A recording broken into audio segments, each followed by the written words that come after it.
Welcome on in, my Ashwings, to another installment of the Silver Age A to Z series. Today we are taking a look at the Draconic Warrior, Fang. Fang is a new hero from The Hunted a couple sets ago, and Fang's ability is pretty interesting in Sage. It really does allow for some very, where are they going to put the attack reaction kind of style of play. Fang's ability says whenever you hit a marked hero, create a fealty token, but also if you control 3 or more fealty tokens, dagger attacks cost you 1 less to activate. Your daggers are the Obsidian Fire Vein. You pay 1 to attack, and if you've played a Draconic card this chain link, such as a instant or an attack reaction, then this attack gets +1 and go again. So effectively what you want to do is you're always going to want to be playing something on these chain links to give them go again. Or you also want to just make sure that you're always getting fealty. You can play something like an instant to make it come in for 2 and go again, as opposed to something like an attack reaction, which might have it come in for 4 and go again. So you never really know what you're getting into when you're blocking out Fang attacks. But it is interesting to see them both. And it's really just like it's fun. You'll see it when we end up doing a thing. But anyway, we're playing the Blade Beckoner helmet. Easy peasy. Blade Beckoner, you really like it.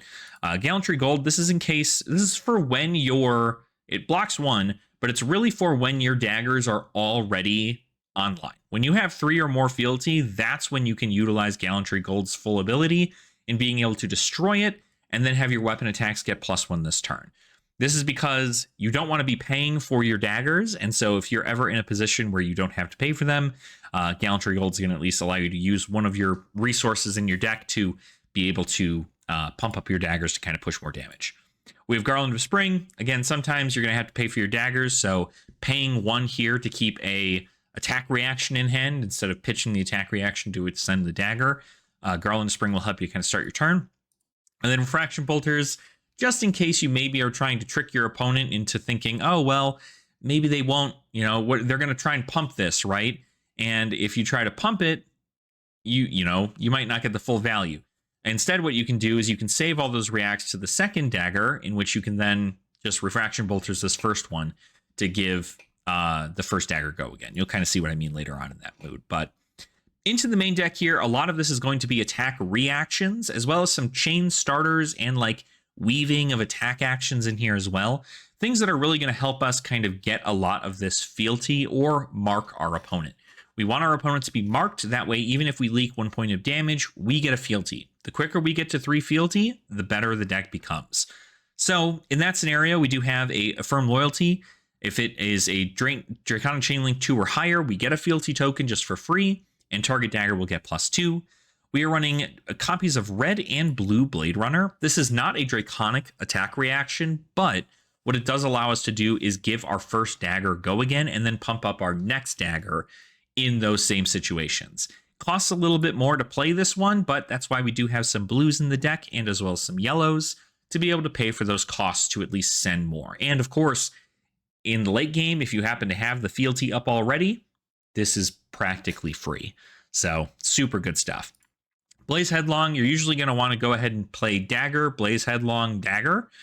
Just kind of weave it in there, because you're usually, when you're playing a red card in the reaction step, so that works there. We have Blistering Blade. Target dagger gets +2. If it's 2 or more Draconic Chain Links, it gets +3 instead. Cut from the same cloth. This is a great way to mark your opponent if your opponent has a lot of attack reactions. Pummel's a pretty popular card, and at least you can find out and knowing whether or not your opponent is going to have that.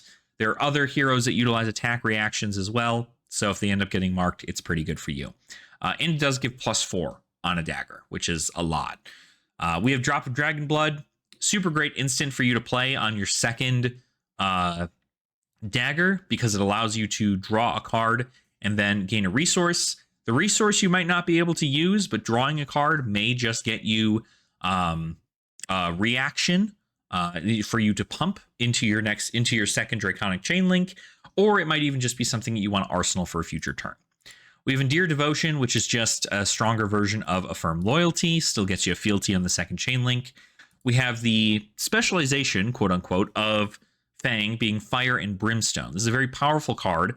It costs 1 resource less for each Draconic Chain Link you control. So if you do play this on the second dagger swing, this is for free.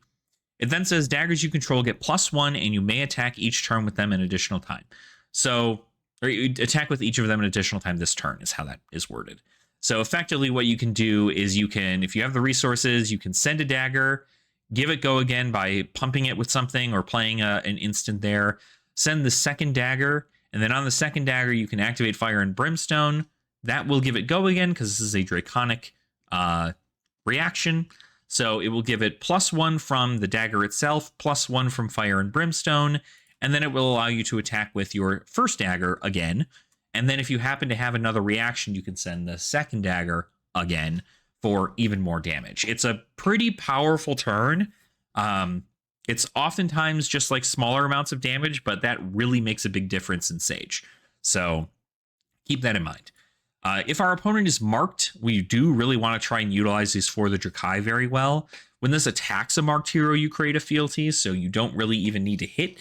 If it does hit, though, you get another fealty. So if you end your chain link by, marking your opponent, or your attack before this is you mark your opponent, you can then play for the Drakai, comes in for 4, which is a breakpoint, and then you can you get a fealty off of attacking with it, and then if you hit with it because of Fang's ability, you'll also get another fealty. So 2 for the price of 1 is kind of where we want to be. Again, we want to really expedite the amount of fealty we have. Hunt the Hunter. This is a great chain ender. It does cost 1 resource, but if this attacks a hero, if you've played another red card this turn, you just mark them. So again, you're kind of threatening that fealty generation by doing so. Hunt to the Ends of Wraith is a great way to start your chain links. Usually, your opponent might be marked. If they are marked, this is a 0 for 4 with go again. If they're not marked, it's a 0 for 2 with go again. That then allows you to do a lot of these effects that care about the second Draconic chain link. So, pretty good. Imperial Intent, this card practically costs 0. Don't worry about this 1 up here. It costs 0.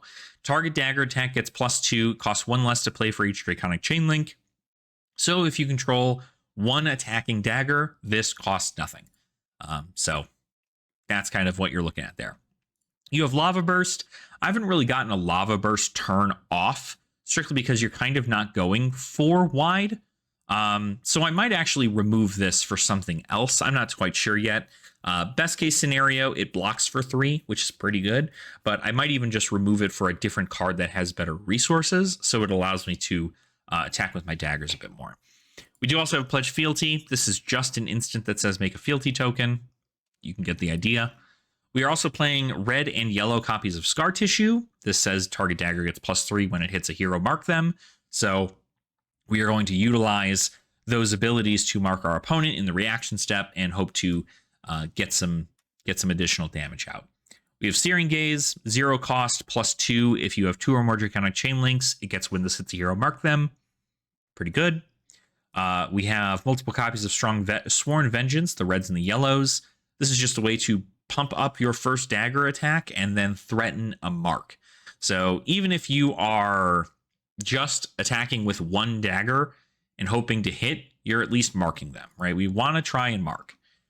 And then, of course, we have Tooth of the Dragon. This is a great sidestep where effectively you're attacking with the dagger. Your opponent blocks for 4 or something. You then play Tooth of the Dragon to give it +1 and go again for your first dagger. And then your second dagger will come in for 4. So you're kind of sidestepping your opponent's defenses in that realm, which is really good. We are then running in the reactions here, or in the inventory. We are running the Arcane Polarity.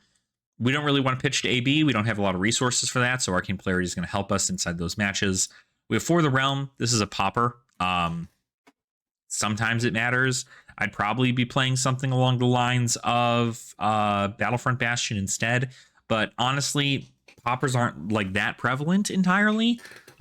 Usually, Warrior has a pretty good job, or a pretty good play into Illusionist, so I don't know that it's entirely necessary.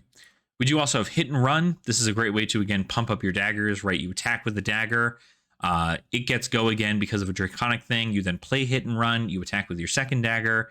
It comes in for 4, and then it gets go again naturally. So you don't have to worry about playing a pump or anything. You can then follow it up with something like a For the Rukai or a Lava Burst. We then have 1 Iron Song Response, just for in case we want to get over our opponent's defenses. We know they're going to block a whole lot. And then Smoke Out is a defense reaction. This is, again, just kind of threatens a lot more marking. So if you know your opponent's on a lot of red cards, it's probably okay to play Smoke Out, especially since if you're going to be blocking a little bit more, Smoke Out is really just going to kind of give you that mid-range game plan to kind of threaten more against your opponent. So that's the idea behind Fang. But let's go ahead and show him off in the Silver HQ on Talishar and see how he does. Before we move into gameplay, I wanted to give a shout out to my channel members for the support they provide. Each channel member is provided with their own role in our Discord server, as well as access to the Common Language Podcast livestream every Tuesday morning at 9 a.m. Mountain Standard Time. With 3 tiers of membership, copper, silver, and gold, you can choose to support my channel in any way you wish at a reasonable price point. Supporting this channel by being a channel member helps keep the lights on, keeps your favorite content creator fed, and of course, allows for me to offer more to you all as a thank you for your continued support. There is a link in the description of this video to become a channel member, and if you choose to support the channel this way, just know that it does truly mean the world to me that you are willing to do that. Don't feel pressured though. Even just subscribing and interacting with my content helps. So thank you again to our channel members for your support, and back to the video. Ooh, well, this is just keen, huh? We get to play into Arachne, Web of Deceit. We get an insane amount of value into this hero. I don't even think I want to bring anything into this. I think I am genuinely fine just keeping everything. And then they're going to go first. It's just, again, really cool because we have Hunt to the Ends of Wraith, which is just turned on at all times. Usually its effect is you have a 0 for 2 with Go Again. If your opponent's marked, you get +2. But if you're playing against, if this is attacking an Arachne, Arachne then gets to, you then mark Arachne, which is just like insanely good. So I'd love to see that. We care about marking them, so we kind of want to play this. They're gonna be on reactions. I think we maybe give the Blistering Blade here, just to threaten that mark doesn't happen. They're on blue Stains of the Redback, so I can only expect the worst of this.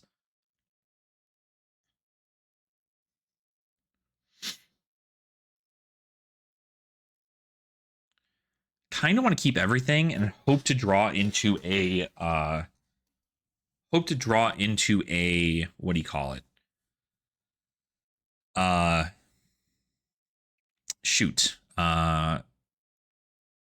Draw into a yellow. That way I can swing a little bit more, but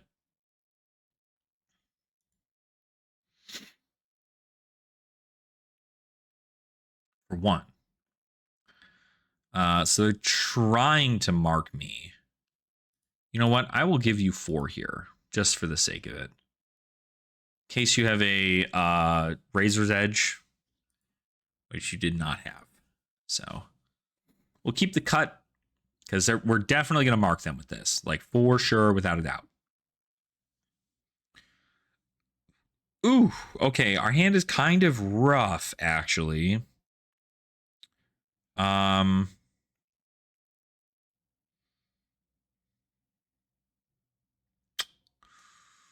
Let's see. What if we did... We might just need to pop Garland Spring here, actually.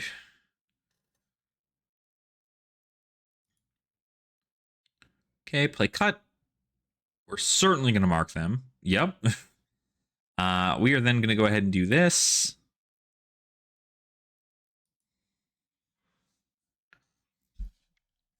And this will come in for 5. What we will do is we might Blade Runner into Mark of the... or for the Drakai. I might not even do that. If this hits, I might just hit Refraction Bolter. And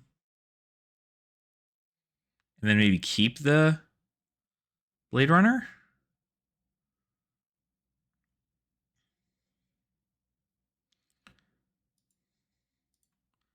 Yeah, you know what? Let's just send it. Because we can just send another dagger, right? So...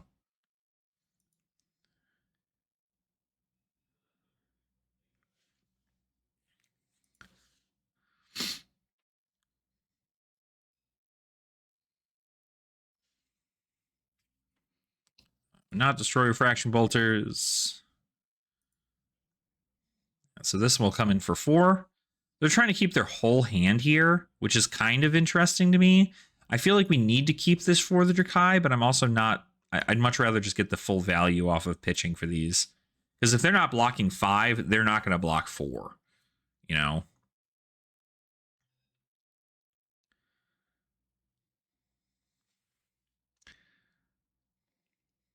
Part of me wonders whether or not a For the Drakai play would have been better there.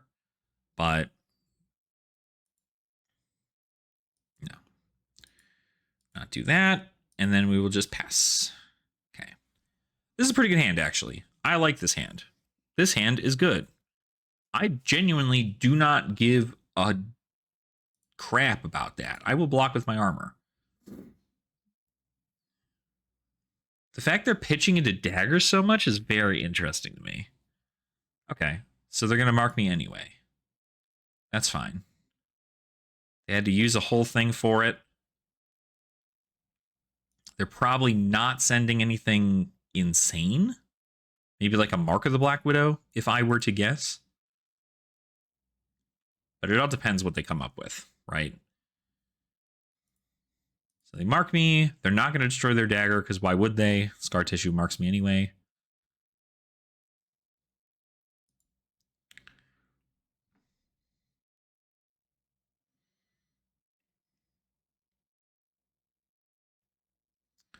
Two, 2, 2, 3.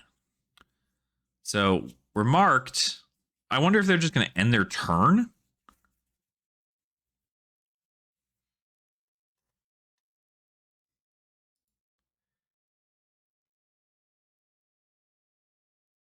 And then flip?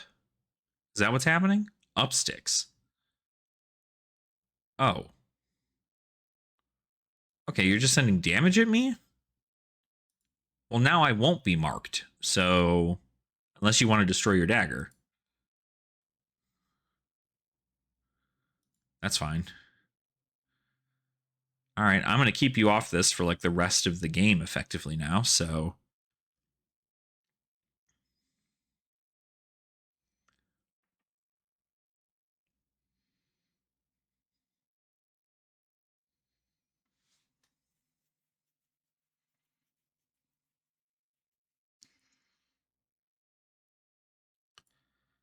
So now they're going to go ahead and close the combat chain. They're going to flip into probably, if I were to guess, it's going to be, I don't know. Let's take a guess. What do we think? We'll guess funnel web. It'll be funnel web. Okay, are we waiting?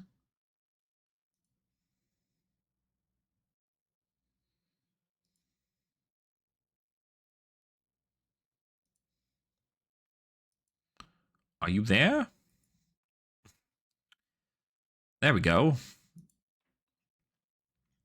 Wasn't a whole lot to think about at the end of that turn there, so cool. All right, they're gonna flip. Oh, they got the Orb Weaver. That's so good for them. That's what they want. That's what they want. They want Orb Weaver because they're gonna probably get Chelicera. So we at least know that they have to. They can do it at any point to get a Chelicera, but it's not going to be as good. So let's just go ahead. Do we have one floating resource here? I think we technically do. Let's just try to threaten some damage. No, we'll wait. Wait till we're live. Listen to my own advice. Listen to my own advice.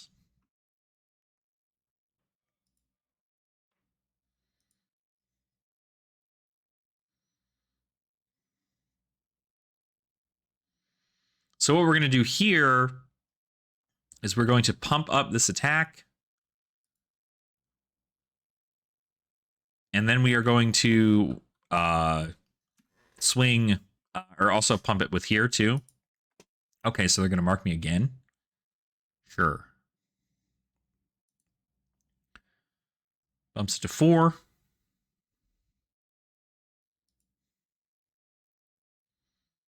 And then I will do this to mark them. So yeah, we did have one floating resource here. We probably could have converted a couple more points. Okay. Gosh, I might even just like... If they don't If they don't block this, then I'll probably just Arsenal this card. If I'm going to be honest. Okay, they are blocking it. So I am going to do this.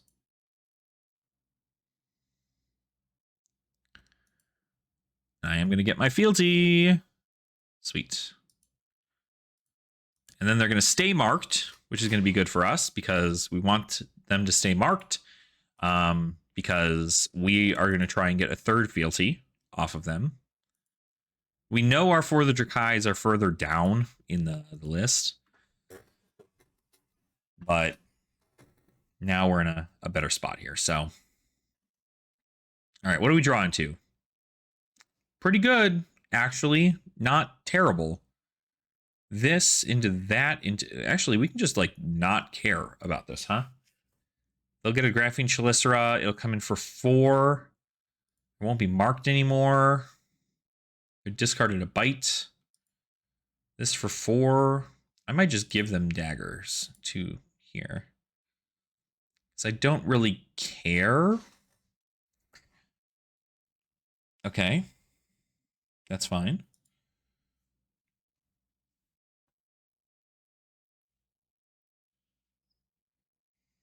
Ooh, wow, that's a lot. Okay. You don't have any more floating, though. Yikes, that was a lot. Okay, that was a lot of damage. Okay, I'll give you that. It was a lot of damage. But now we're in the trade-off, right? Because now what does my turn look like? How are they attacking with this? Yeah, they don't have resources. You ain't got resources, buddy. And me being at 2 is fine. Because me being at 2 means that I'm where I need to be. So what we'll do is we'll play a Pledge Fealty. We'll then play a Sworn Vengeance. We'll then attack with our dagger for 4. I'll give it +2, and then I'll swing here, and then I'll give it +2. If their turn is no blocks, that's crazy. They can block with their mask, and that's it. So they'd have to block with cards from hand. We're threatening 7 with this into 4, which is 11, which is lethal. So they have to give us something. They have to give us something.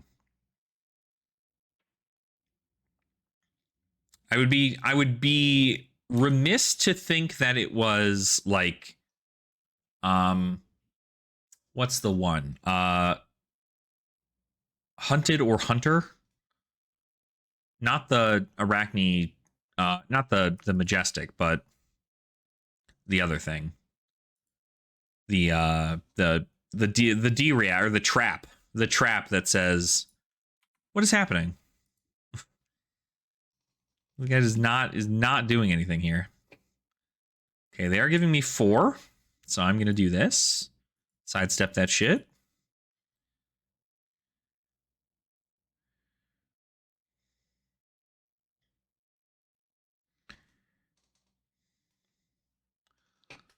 So we'll see if they have another thing.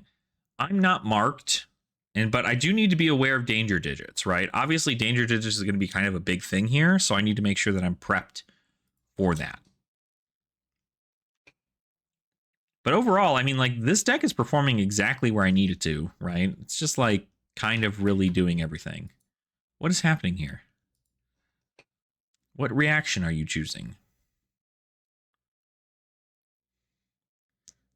I feel like this person is playing at work, and they're taking far too long.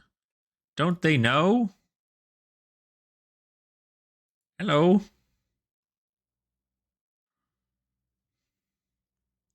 Come on now. I know it doesn't have to be like this. The downfall here is also that just like I'm out of cards. We're gonna have to wait until they're ready to block, because they're taking a long time to determine if they want to play a D-React or not.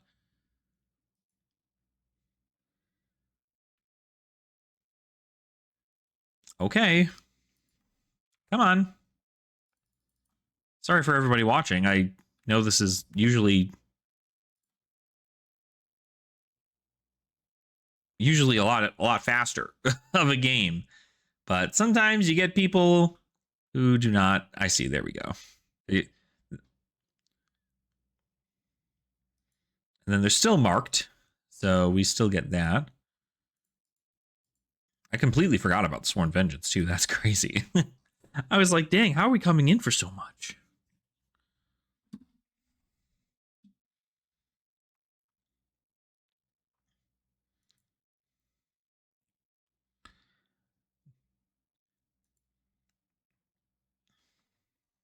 All right, so we've got one coming in here. Again, we're really threatening 4, and we get another thing. We could just not block or not send anything else, but I feel like it's just not going to be helpful for us if we don't. I think we just need to get more fealty. We got another reaction out of their hand, which is pretty good. Bring them down to 5. Again, the downfall here is that they are just... We're going to have to worry about Flick. Flick is going to be the hardest thing here. They're probably going to play like a... Okay. So they're going to try and Flick. They also might have a pump. So I think there's a world in which maybe we give this...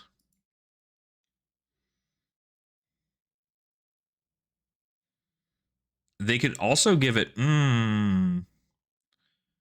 If we Flick, they bring it to 2. If they pump it, bring it to 5, which just kills me. Not seen a reaction in their hand for that. I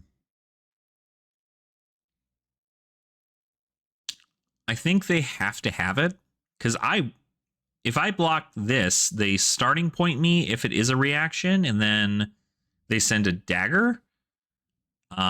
And then that dagger hurts me. Maybe? I think I just need to...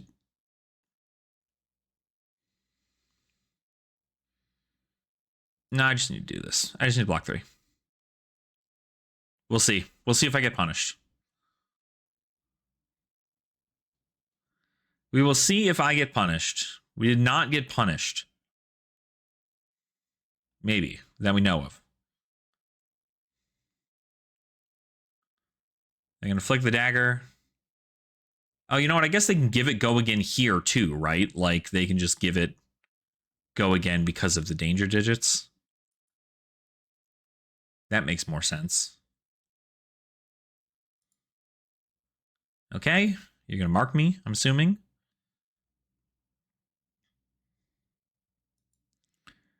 But they are going to have like a red to pay for that, right? It also doesn't have go again. Again, you're going to have to pop your starting point in order to give it go again. Do you have the pump? Is the real question. This might be a world in which like smoke out might be preferable. Maybe just have like a D-react in here specifically for that.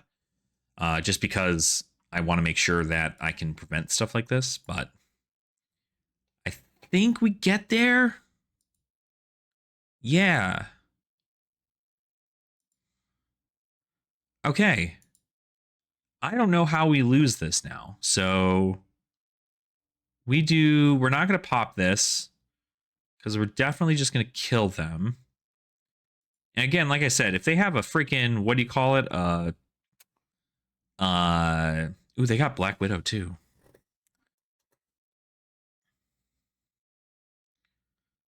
I say like we're going to kill them. I don't actually know that we will.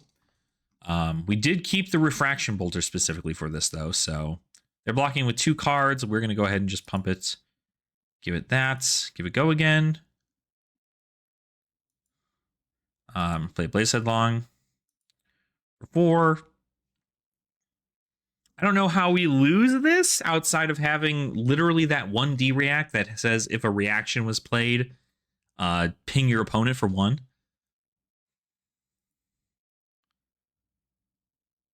But this is at least a good way to go ahead and show off what Fire and Brimstone does. So we send this.